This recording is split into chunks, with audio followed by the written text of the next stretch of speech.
Hello and welcome to this week's IG Live. I am so happy to be talking to this week's author. We are going to be talking to Shifa Saltagi Safadi, and I'm excited because not only is she a National Book Award winner, she's also a friend of the show and we have interviewed her before. Hello, and I'm excited to get to talk to her again. This time we're talking, which is Amina Banana and the formula for fairness, which I love because if you have kids this age, you know how much they are focused on fairness. Although that's true of kids any age, but welcome. It's so good to see you. Wow. Thank you. Thank you for having me. It's good to see you too. Yes, I couldn't believe when I went back and looked, I think it's been almost 2 years. No, it has. I A know. I lot has can't believe. happened. I remember when I did the live for you, it was before even came out, right? Like, so it Yes. wasn't even a long list at that point, No. and I couldn't dream that that would happen at all. Yeah, it's A lot amazing. has I remember we happened. talked about it, but that was before, yes, before it was even long listed. It's just amazing. I'm so excited. And we've been enjoying the books. I guess that's Good. one thing I wanted to ask you about is that you write these middle grade, that's probably, I don't know, would you say that's what you're best known for, obviously, since you won the National Book Yes. Award, is middle grade. But you also have these wonderful picture books and now this chapter book series. Here's the latest one, Yes. which my daughter and I have been reading Yay. together. I love it. Yay. She has really enjoyed it. But I'm just curious, writing for these different age groups, because each one is just pitch perfect for that age, the things that they're Mhm. interested in, kind of the way they talk, the way they think about things. How do you get into the mindset for the different age groups? So for me and my editor actually call Amina younger middle grade. We call it mini middle grade, and Mm. I feel like that describes it well because there's so much packed in these chapter books. But the voice is different, as you said, and even for picture books, the voice is different. So one of the things I do is I know kids, so my kids kind of like form my opinion of children. Like I see my younger ones, how they view the world with sort of more innocence and silliness. And then you see kids when they start getting in second and third and fourth grade, they start to interact with friendships and having some of like trying to figure things out, and they're growing and still learning. And middle grade is that sweet spot. I also have middle graders. I love middle grade is probably what I'm known for and what I probably like to write the most, because just something about middle grade gives me joy in that I love the fact that you can really tell deep stories, introduce emotion in all its very real ways and make it meaningful. But also that you don't lose fun. And I love having fun in stories. So for every single one of my middle grades, I try to put a focus on adventure or football, or for Sisters Alone, it's a survival story with blizzards. And there's more that, I'm working on. And fun and adventure is definitely at the heart of it with kids that kind of you know, change and develop and like take control.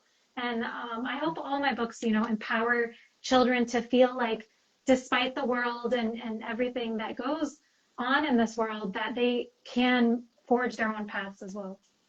I love, and I think you can see that in the Amina books that she's, I mean, it doesn't shy away from issues. She's a refugee, and she talks Yes. about that, and Yes. but in a way that's kind of understood, relatable for kids this age. And like you said, there's also just such innocence and joy. But she's very Yeah. much, kind of a take charge kind of She kid. She's is. such a great character. I love writing Yeah. Amina. I feel like at this point, and I'm writing book 5 and 6. I mean, I know her inside and out, and I know exactly how she would react to situations. And it's so funny because she's so sweet, but Mhm. also like has attitude, has Yeah. sass, and definitely like wants to take charge of her life and control it. Mhm. And it's slightly based on my middle child, who, Mm. I'm slightly terrified of. Yeah, she definitely has middle child energy. I can see that. Yes, she does. For sure. Well, so tell us about the latest one. Although I hope later on you'll give us a preview of 5 and 6. But I so this is, I mean, a banana will. and the formula for fairness, which I love that play on it. I didn't even get it until I was reading that this is about a science fair fairness, Yes, because there's such great wordplay in all of these books. absolutely. Because I think, if nothing else, one thing I've gotten from these books is how much in English we use these expressions without thinking Yes. about it, and that are very difficult for someone learning English. But anyway, so tell us all about this book, and where did you get the idea? Absolutely. So when I first wrote all the books of the Amina series, I knew that I wanted this to be centered on a girl in school, interacting, having these kind of different situations she's put in. And, you know, as a kid and even as a teacher who, and a mom, I noticed like kids, you know, get competitive. So there was the spelling bee book, there's, you know, class projects, there's certain, you know, challenges that she faces. And with the science fair, that just felt right for a STEM-based book. And also it felt right because I think with this book, I was able to put a play on on the word of fairness, and use it on multiple levels. I love symbolism and motifs in books. So if I can make things, especially in such a small word count, if I can make these words give the most power and do the most work for the story, I love doing that because, you know, kids love kind of discovering layers in stories and they love those layers. I think kids are really smart and perceptive in understanding that. So I loved how pairing her with her sort of Yeah. frenemy is automatically a recipe for conflict. Right. And at the same time, you know, she has to figure this out and it's a science fair. And it's like you said, I mean, it's funny because, you know, being somebody who had learned English as an additional language, I was always very aware of American idioms. My parents didn't use them at home.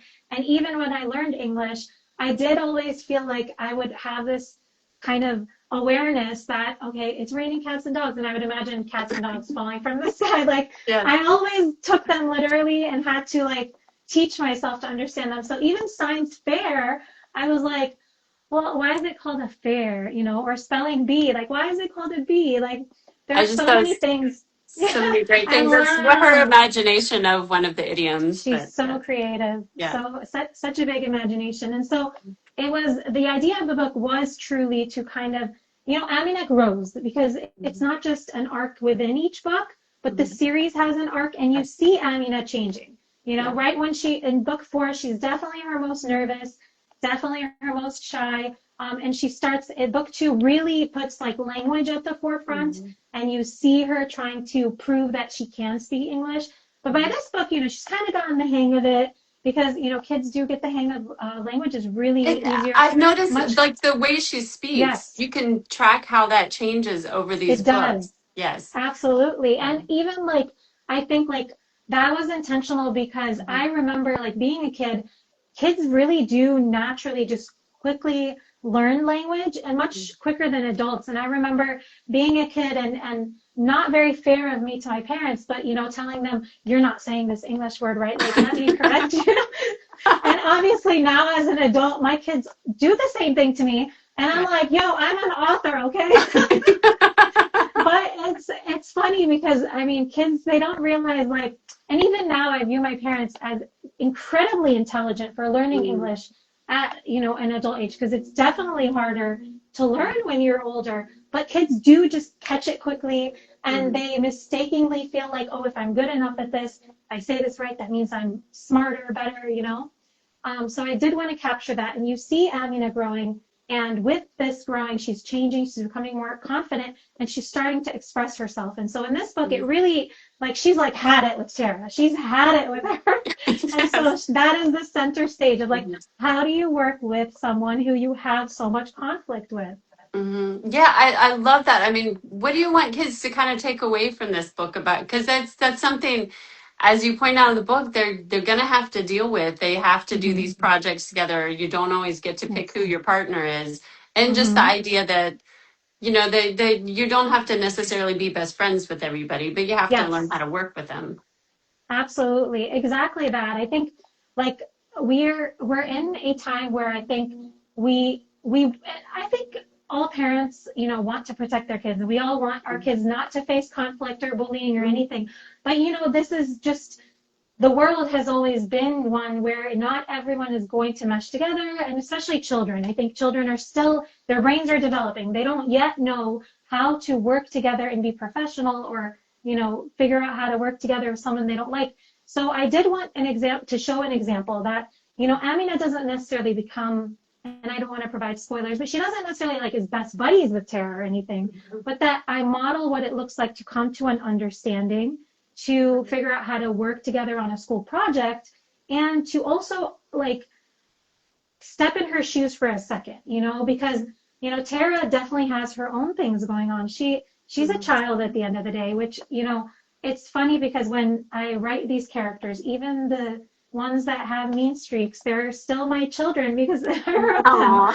And so I have a soft spot for Tara too. I think that she's very shaped by her environment and the world and, her own emotions. And she has this sharp personality, but it comes from a place where she also is dealing with things. And she's a kid too.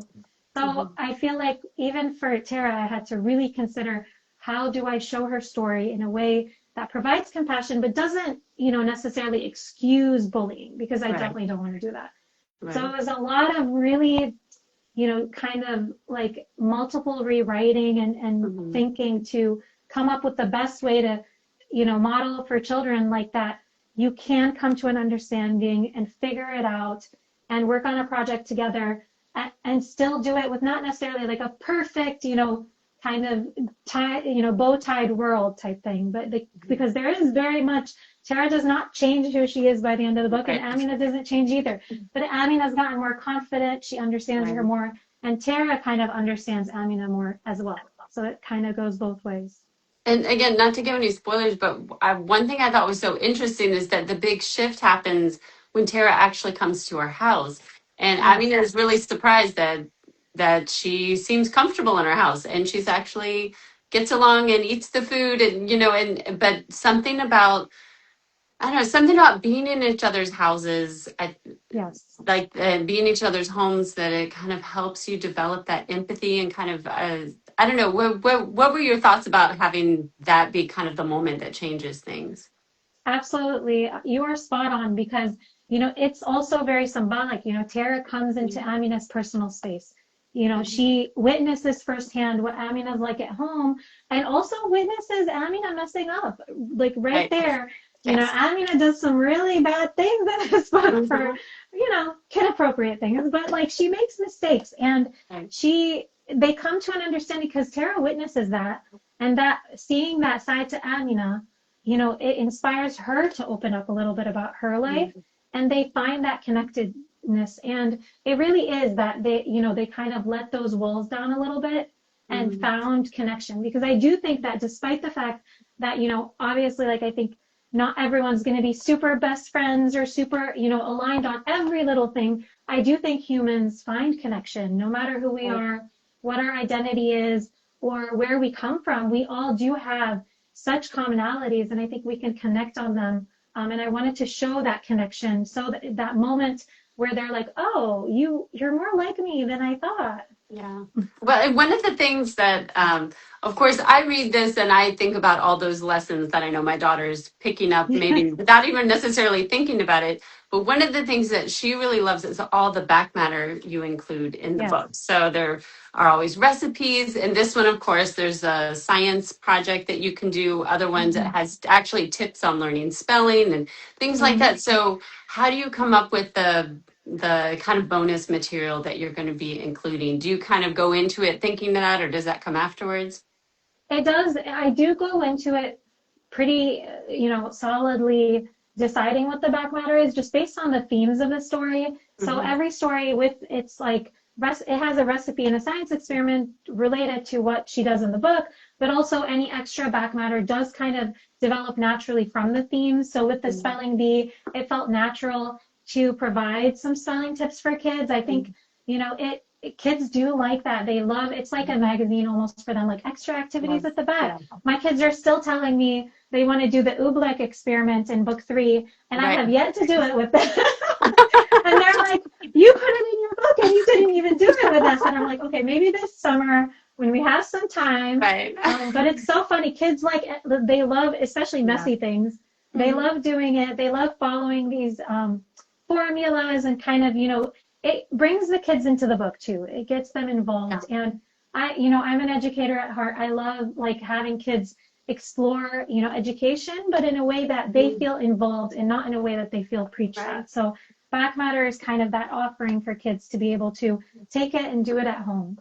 And you're also able to include like some cultural or religious elements, Yes. but again, like you say, not like in a preachy way, but what kid Yes. isn't going to want to try, to Yes. make the dish that she did with her father in the book, Absolutely. or and Yes. especially like I love in this one, it has the activity about the moon phases, and then talks about why was Yes. Amina so interested in the moon phases? Why is Yes. that interesting to from an Islamic point of view?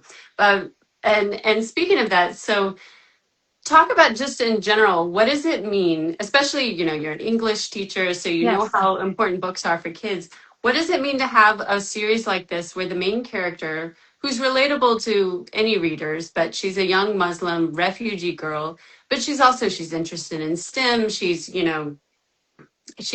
very, I don't know. I think she's just relatable to kids on a lot Yes. of levels, and yet there are some that might be different. So, how is important is it to have a protagonist like Amina?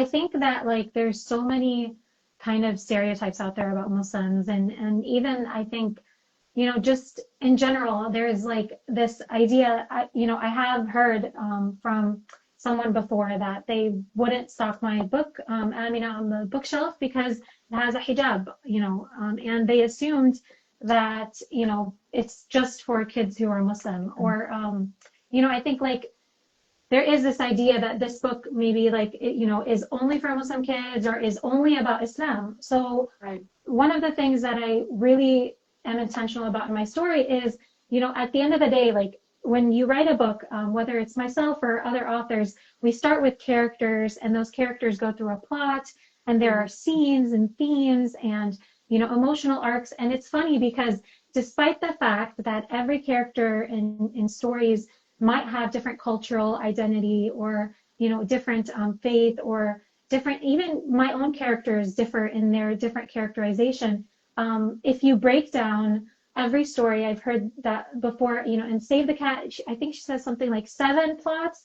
And I've also heard that you can break it down even more to 2 basic plots for all storytelling. And I think that to me also signifies how similar humans are. We all have this love of storytelling, this love of hearing stories, and stories at their root all have that kind of connectedness of humanity, either, searching for something or dealing with something, which are, I think, the 2 basic plots of a hero goes on journey or a hero has to face challenges to his world. And with a book like this, when I set out, I think of the character first. So, Amina, I thought of her character, what would make sense for her world. And I'm thinking of how to craft the best book according to her character and what makes sense.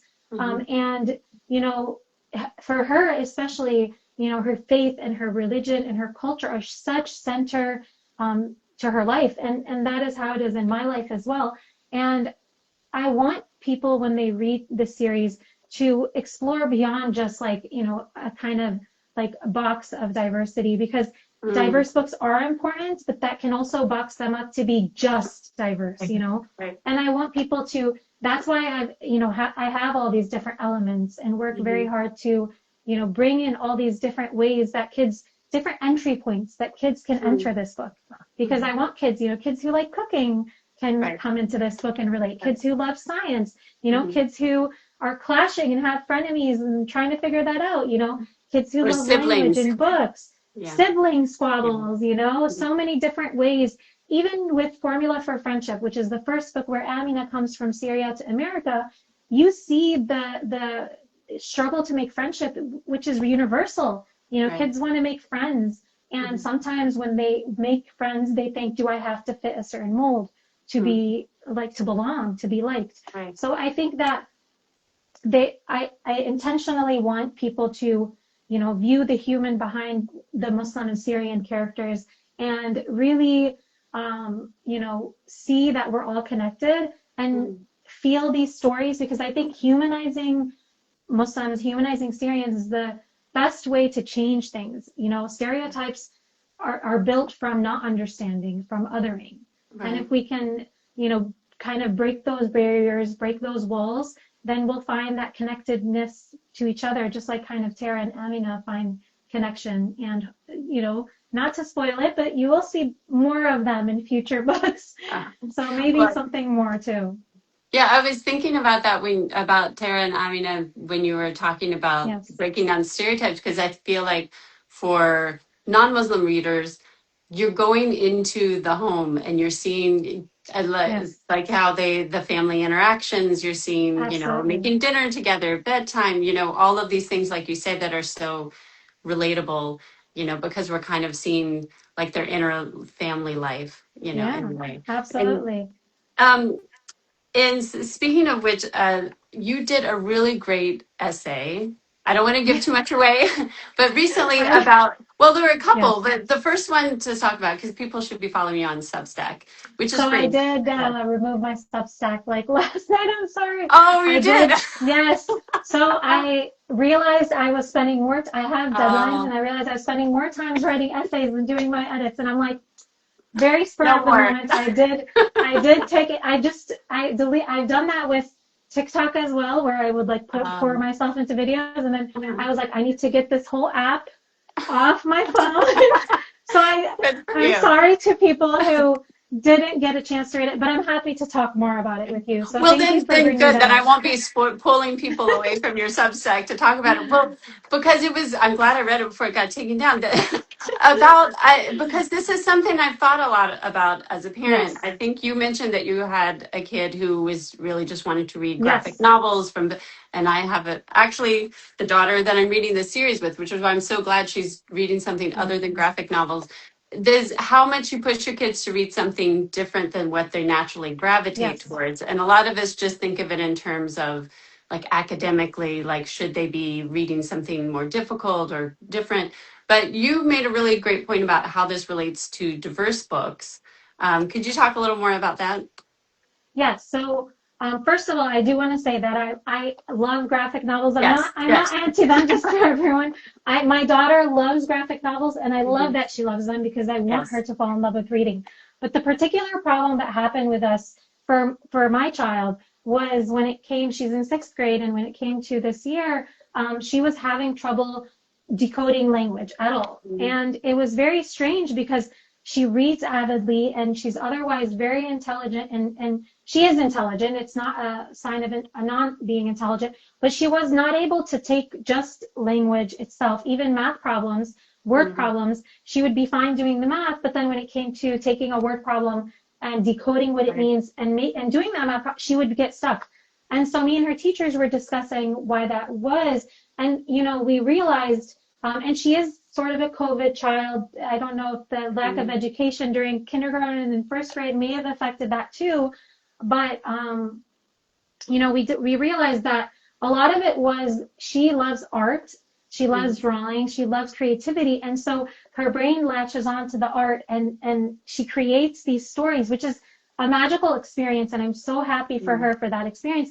But what happened was she was only developing her art skills and decoding art really well and leaning on that. So when it came Mhm. to language, she wasn't able to do the same thing because she had always fallen back on that. And we discussed, okay, let's switch her to prose a little bit. And she was very resistant at first, very Right. resistant. And it was out of her comfort zone. Mhm. She didn't like the challenge and she didn't want to struggle. And I have a similar struggle with my second grader actually, who is very like quick and wants to know everything quickly. So when she first started reading the Amina series, she'd like open the chapter and then skip to the end to find out what happens. And I'm like, Oh. don't skip. Why are you doing that? But she was like, I just Right. want to know what happens. And Yeah. it's funny because I think it's not necessarily like the format itself as much as it is, I think, the fast-paced world we live in. Mhm. Kids' brains are changing, our brains are changing, and it's hard to be patient. It's hard to have reading stamina. Mhm. So me and her teachers came up with this solution that we introduced prose slowly and we introduced annotation. I started reading aloud with her, and that helped kind of that bond, and it helped her with her decoding. And it is improving. I think that and there are prose novels that I think come easier to her and some that don't. So I'm also aware that it depends on the story too and the plot. You know, shorter chapters are easier. But it did make me realize something, that sometimes we can, as adults, be sometimes so focusing on we just want kids to read that we might not like encourage them to kind of like push themselves a little past their comfort. And again, I'm careful with how I'm saying this because I don't necessarily want the goal to be like pushing kids to the point where they hate reading. I definitely don't want them to like, you know, not be encouraged to read what they love. But sometimes, you know, like I remembered what that librarian had said to me, and I wondered if when kids look at Amina, would they assume that, okay, this book is not for me because there's a hijabi on the cover? And maybe if there's a way that we can encourage them, okay, just try it, you know, try it and see, and give it a few pages. Don't just DNF right away, you know, give it a few pages, see. And I think it's just the encouraging part of, you know, kind of don't assume, even ourselves not assuming what kids will like, because I do think it affects diverse creators. I think that, you know, a lot of times we see like that diverse books, like I said, might be boxed into being just important rather than fun. And it might simply be a hijabi character on the cover that creates that misconception. So I want, you know, kind of us to try to encourage to, you know, view the book as just a book and discover different types of books. And I think that kids, you know, are smart, their perspective, they're different, so they will have different interests. And just by exploring, they might discover that they like things and books that they might not have picked up, you know, like kind of don't judge a book by its cover, just kind of, you know, explore and see. And, you know, my daughter, like she loves survival stories and she started loving novels in verse. And, you know, I realized like, you know, some prose works for her, but there is no doubt that graphic novels remain her favorite. So I think it's just kind of trying to find that balance, like how much do we want to like challenge them and also how much, you know, like is just naturally led by them, and trying to diversify their reading collection to be able to, you know, help them also grow and learn and, you know, expand their brain. And I think that hopefully that will help them develop into being more empathetic and diversify their experience with reading, regardless of what they're reading, you know? Right. Well, I think, I mean, like you said, I think on there's so much competition for kids' attention that most of us are just like, as long as they're reading, I'm just happy they're reading. But then, so we don't really challenge them. But I like your tip about reading together, because I know my daughter, she's much more likely to read a non-graphic novel if we're reading it together. And usually when she's on her own, she usually does the graphic novel. So I think that's a really good point too. That and I love that. I love that authors and publishers are also recognizing this and meeting the demand as well. So a lot of librarians and educators and authors are making the choice to like demand for, you know, writers are writing this and publishers are publishing, and librarians are asking for shorter books and, you know, less kind of like density, but also faster action, you know, starting right away with the action so kids don't have a long time to wait. So I'm making these choices as well because I think we have to meet them where they're at too, and hopefully bring them closer. So, you know, I think hopefully if we work together on this, we can get to the point where kids love reading, and, you know, if they love reading, then they'll be willing to, you know, explore more types of reading as well. Oh, well, thank you so much for taking the time to talk to that. I mean, I feel like I could sit and talk with you all day. This is just so great. I could keep going. And thank you for your very insightful and compassionate questions. Well, thank you for all that you do and for taking time to talk with us again. If you like this series, we are going to give away all 4 of them next week. So stay tuned. We have a giveaway that's going on right now. Make sure you enter it because it ends today. And next week, Shifa and I will be back to kick off this giveaway next Tuesday. So stay tuned for that. And if you joined us late, don't worry. The whole thing will be up in just a few minutes on Instagram and later on our YouTube channel. Thank you so much. This is so fun to talk with you. Thank you so much. Thank you for having me. And thanks to all of you for watching. We'll see you next week. Bye. Bye.